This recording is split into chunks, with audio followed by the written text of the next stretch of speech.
Im letzten Jahr wurden jeden Tag über 90 Millionen Barrel Erdöl gefördert und verbraucht.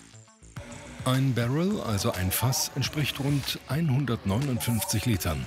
Das sind über 14 Milliarden Liter pro Tag. Titusville im US-Bundesstaat Pennsylvania. Hier nahm der große Erdölboom im Jahr 1859 seinen Anfang.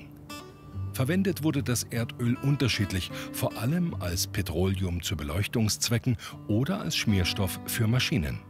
Bereits damals war das Barrel die gängige Maßeinheit. Dass im Erdölbusiness in Barrels und nicht in Liter gerechnet wird, reicht jedoch noch weiter zurück. Im elsässischen Pechelbronn wurde bereits über 100 Jahre zuvor Öl gefördert. Besonders gefragt war der Rohstoff für Lampen und in der Medizin als Mittel gegen Hauterkrankungen.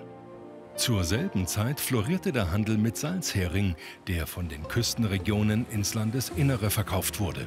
Heringsfässer konnten günstig erworben werden, auch für den Transport von Öl. Der Begriff des Baril, französisch für Fass, wurde so zum ersten Mal für Ölfässer verwendet.